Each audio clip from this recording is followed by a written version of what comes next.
Super Bowl 60. They are bringing the Lombardi back to the Northwest, and the party begins, and it won't stop for days. The Seattle Seahawks were one of the most improbable teams in recent times to win the Super Bowl. They had just 60-1 odds heading into the season of hoisting the Lombardi Trophy. Now, fast forward a few months later, and they've just won it all. So how did we get here? How did Seattle escape mediocrity and climb the NFL ladder in just one season?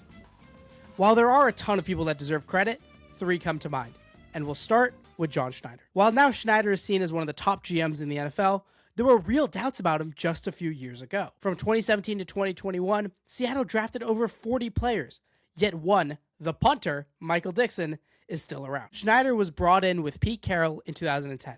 And from the start, he was known for his unorthodox drafting style that deviated from the rest of the NFL. This had success in the beginning, as in his first draft, he opted to go with the undersized safety, Earl Thomas, with the second pick of the first round. And he also drafted Cam Chancellor and Richard Sherman in the 5th round of the 2010 and 2011 drafts. These were 2 players that had production in college, but were seen as too slow to work in the NFL. He'd also find Seattle's franchise quarterback in Russell Wilson in 2012 in the 3rd round. And that core would go on to win Super Bowl 48. Schneider was on top of the world, but fortune turned for Seattle, as some of his unconventional moves started to look really dumb. In 2014, Seattle traded their starting center, Max Unger, for Jimmy Graham, which would be the start of a decade-long issue on the offensive line. And in 2020, Seattle traded 2 first-round picks for Jamal Adams, who wouldn't ever live up to the high price that they paid. Schneider's odd drafting philosophy also started to get called into question, as years of unproductive drafts and rough early round picks plagued Seattle and kept their roster in neutral. For every DK Metcalf, there were 10 wasted picks on guys like Rashad Penny, LJ Collier, Darrell Taylor, and more. The post-Legion of Boom Seahawks were a team deprived of talent and depth. It often felt like Sundays were merely an exercise to see just how long Russell Wilson could carry the team behind a bad offensive line and a middling defense. The bottom eventually fell out in 2022, as Russell Wilson started to regress and the team was hit by injuries, and they turned in a 7-10 record. And just as it seemed bad, it got worse for Seattle fans. Russell Wilson has been traded to the Denver Broncos. Tom Pelissero reports that there is a deal in principle to send 9-time Pro Bowl quarterback Russell Wilson to the Denver Broncos. The Seahawks had just traded the one man that had kept the team afloat. It seemed like a rebuild was inevitable in Seattle, and maybe it was just the thing they needed. The Jamal Adams trade had deprived the team of their first-round pick in the last 2 years, and now they finally regained control of their picks and had Geno Smith at quarterback. Surely, a top 5 pick was inevitable. Blitz, Homer picked it up briefly, and Smith flipped. Wide open caught. Disley, touchdown. What a start. The impossible had happened. Geno was good, and Seattle somehow won in Week 18 to send themselves into the postseason. They'd promptly lose in San Francisco the next week, but the future actually seemed bright. That light would dim quickly. Geno played at an average level, but never quite found the heights of 2022 again, and Seattle was once again stuck in neutral. They'd make a trade for Leonard Williams mid-season, but it wasn't enough to send them to the postseason, as they'd finished 9-8 and narrowly miss out on the playoffs. Schneider had seen the writing on the wall. This team needed a drastic change to kickstart the team, and the 72-year-old Pete Carroll was no longer the coaching savant he once was. And Seattle had amazing drafts in the last 2 years, bringing guys like Charles Cross, Kenneth Walker, Jackson Smith-Njigba, and Devon Witherspoon, courtesy of the Russell Wilson trade. They just needed the right coach to maximize them. And here comes the second major guy in Seattle's turnaround, Mike Macdonald. He had just coached one of the best defenses in recent history in Baltimore. The 2023 Baltimore Ravens had the NFL's top-ranked defense and became the first team in league history to lead the league in points allowed, sacks, and takeaways, as they allowed just 16.5 points per game. They also found success against some of the league's top offenses, shutting down a high-powered 49ers offense and holding the Super Bowl champion Chiefs to just 17 points in the AFC Championship game. And despite heavy interest around the league, Seattle landed him and gave him a 6-year contract. Heading into 2024, Seattle was expected to be right around league average, projected to win just 7.5 games.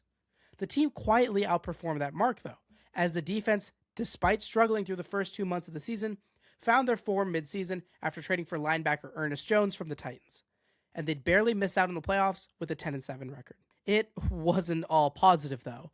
Despite the defense starting to surge, the team was hamstrung by their offense, as Geno's turnover issues and rough offensive play calling from their OC, Ryan Grubb, to the offense flailing in some crucial points.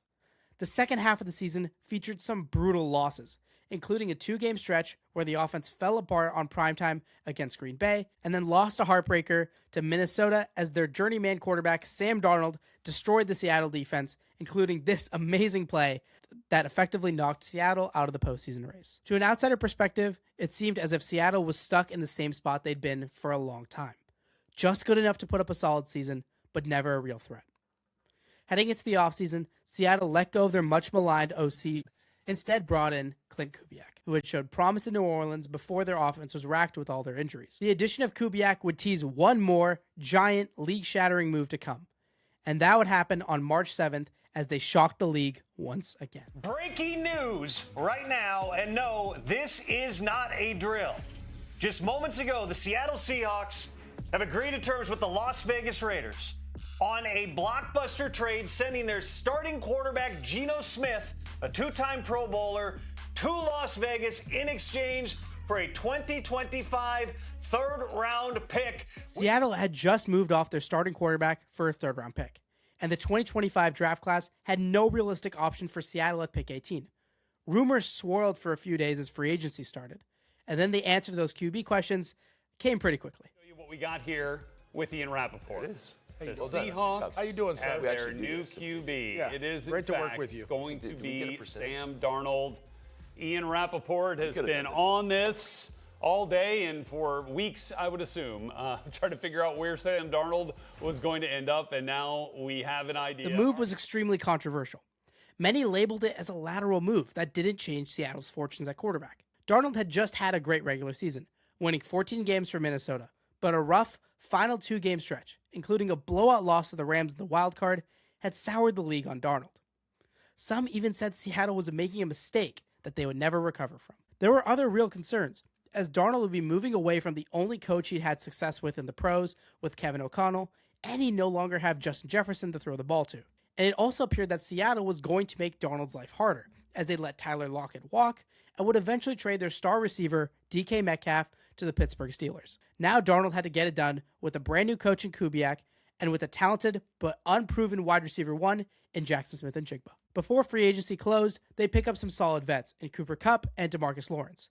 Kupp was actually urged by the Rams to retire in the offseason, as he'd appeared to taking a step back, and DeMarcus Lawrence had only played in 4 games the year prior. In the draft, Schneider shocked the league again by actually going with an offensive lineman in Gray Zabel out of NDSU. Zabel was an extremely talented player, and the fit made sense, but the pick was still a surprise, as Schneider had largely ignored the line for the previous decade. In the second round, Seattle would trade up and go get their guy in Nick Emanwari. Macdonald had seen a lot of Kyle Hamilton and Nick Emanwari, and saw him as the ultimate Swiss Army knife to elevate his defense to the next level. As 2025 approached, Seattle was seen as they had been for a long while, a potentially fun team that had wildcard potential at best. The season would open with a test. A healthy 49ers team. A 49ers team that Seattle had struggled to defeat in the previous 3 years, logging just 1 win against them in the previous 7 matchups. Seattle had control of the game till late in the fourth quarter, but a late drive by San Francisco and a Nick Bosa strip sack would end the game. While the loss was a heartbreaker, it showed the rest of the NFL that Seattle was much more dangerous than originally thought, and they'd carry that momentum and win 7 of their next 8, including blowout wins against Kubiak's former team in New Orleans and a Sunday night domination against the Commanders. The next major test, though, came against a familiar opponent for Seattle in Sam Darnold. The Rams were a hell of a unit for any team to contend with. Their front 4 was dominant, and they featured the best offense in the league, led by Matthew Stafford, who would go on to win the MVP. This was Seattle's chance to stamp their place as the main threat in the NFC, a chance to really prove themselves to the rest of the league. Play action. Darnold given time. Off his back foot, gets intercepted. Darnold hit as he throws. It flutters, and it's picked. Darnold zips one, and it's his 3rd intercept. Jump throw intercepted for the 4th time. Suffice to say, it didn't go well. While the defense did a stellar job keeping the Rams' offense in control, Darnold fell apart, just as he had in the postseason against them nearly 10 months prior. 4 interceptions from the quarterback refueled all the narratives of him not being able to win a big game and being someone who can't overcome the odds. Despite winning the next 4 games, the NFL world eagerly awaited the rematch. If Darnold could keep the turnovers in check, it was clear they'd have a shot. They'd had Rashid Shaheed at the deadline, as his explosive abilities shined with Kubiak the year prior, and Seattle needed a vertical threat opposite JSN. Then, on a Thursday night, we'd get the rematch again. And it started off poorly again for Seattle, but then, just as it all seemed lost, the momentum shifted. Absolutely. Here. Yep. Had a hold off Tampa Bay and Brady, then beat San Francisco coming from behind in the championship game. Meanwhile, that punt is caught, and down the line goes Rashid Shaheed. Everything was seeming to just go Seattle's way, from the defense shutting down the Rams offense in the fourth quarter to this incredibly odd 2-point conversion where Charbonnet picked up the ball to give to the ref in the end zone, but ended up scoring Seattle a crucial 2-point conversion that ended up being the decider in the game. The Rams offense would score in OT, but Seattle, having the ball second, answered the call, and with this throw to Eric Saubert, they had just proved to the rest of the NFL that they were a force to be reckoned with. It was also in this game that Seattle added the third man, a new rejuvenated Sam Darnold with the monkey off of his back. Seattle would continue to ride the high from there, as they won their next 2 games and took the division in a Week 18 rematch against the 49ers. They entered the postseason as the 1 seed and never looked back. They'd handle the 49ers again, this time in the divisional round, as this kick return from Rashid Shaheed would set the tone for a brutal beatdown of their division foe. And they'd win a classic against the Rams in the next week, as special teams again killed the Rams in a crucial spot. They marched into Super Bowl 60 as heavy favorites, and with the world watching, Seattle gave them one hell of a show.